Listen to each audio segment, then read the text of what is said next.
On the first page of our story, the future. Salut à tous, salut à toutes. Alors aujourd'hui, on se retrouve pour un thème un peu plus captivant que les tardigrades. Un thème qui pose des questions un peu à tout le monde. Tout le monde, aussi bien les adultes que les jeunes enfants et que les adolescents. C'est l'Atlantide. Alors, tout d'abord, l'Atlantide est une île qui aurait été engloutie. Donc, si vous la cherchez en ce moment sur une carte, c'est niette, vous la trouverez pas.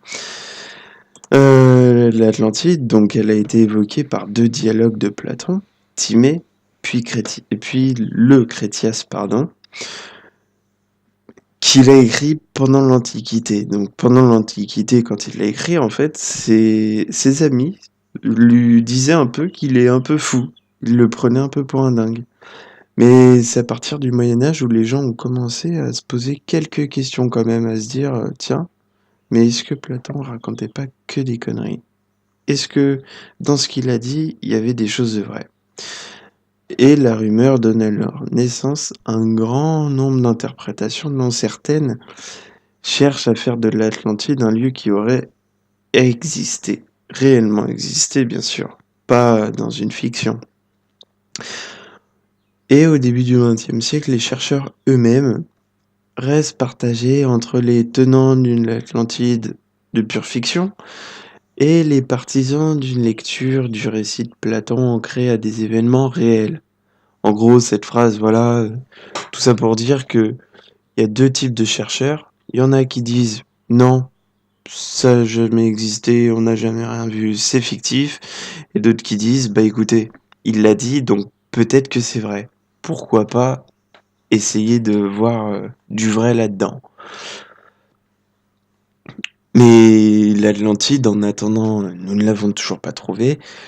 Et du coup, ça demeure un thème très fertile dans l'art de la littérature, en particulier dans le genre lié aux merveilles et au fantastique, comme le fantasy, qui est un genre littéraire présentant un ou plusieurs éléments surnaturels, ou encore le péplum, qui est un thème un peu rare cinématographique de fiction historique dans l'action se déroule dans l'Antiquité. En gros, c'est un peu comme un film sur le Moyen-Âge, quoi. Ou encore la science-fiction.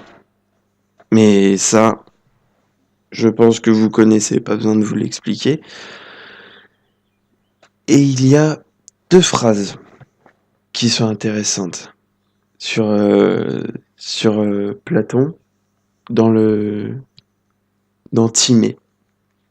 Une phrase où un prêtre dit à Timée: en ce temps-là, on pouvait traverser cette mer Atlantique. Elle avait une île, devant ce passage que vous appelez, dites-vous, les colonnes d'Hercule. Cette île était plus grande que la Libye et l'Asie réunies.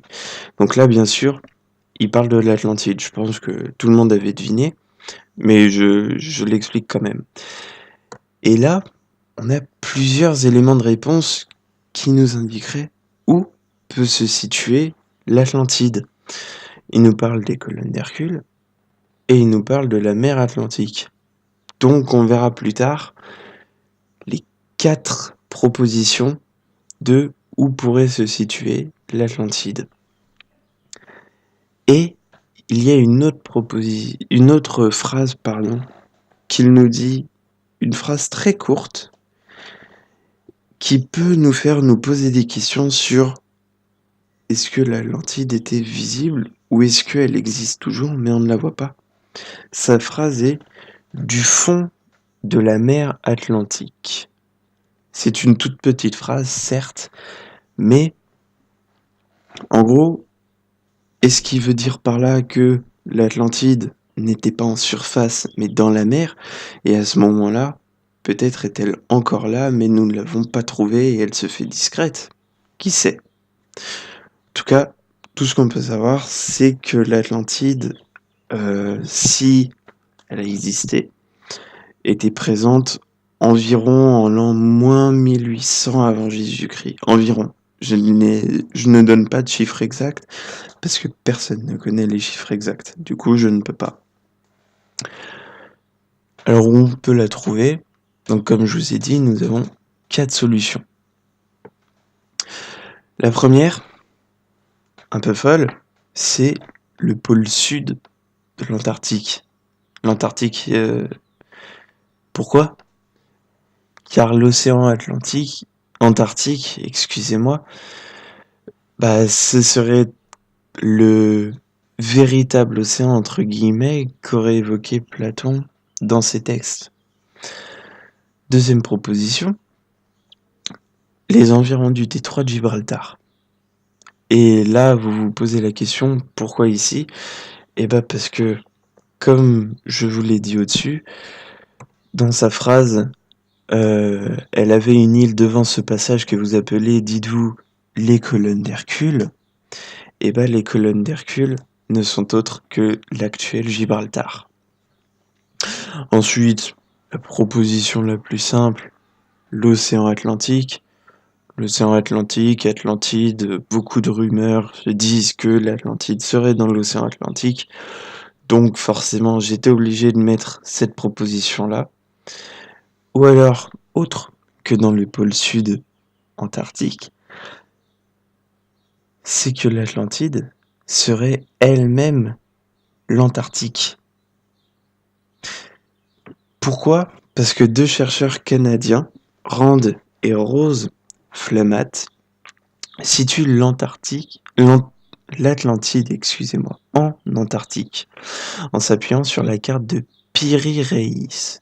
Et c'est constaté qu'en regardant le globe depuis le pôle sud, tous les océans semblaient appartenir à un seul et même ensemble, soit le véritable océan qu'a évoqué Platon. Et au milieu du centre du monde se trouve l'Antarctique, où du coup, si on prend cette thèse-là, possiblement, l'Atlantide. Donc voilà, dans cette vidéo, je ne vous ai pas vraiment expliqué ce qu'était l'Atlantide. Je voulais surtout vous poser des questions sur est-ce qu'il existait, et s'il a existé, où était-il? Donc après, sur ce, j'espère que cette vidéo vous aura plu. N'hésitez pas à laisser un pouce vert ou à vous abonner. Je sais que ça se fait pas de demander, mais ça fait toujours plaisir quand vous le faites. Et sur ce, c'est Bob Down.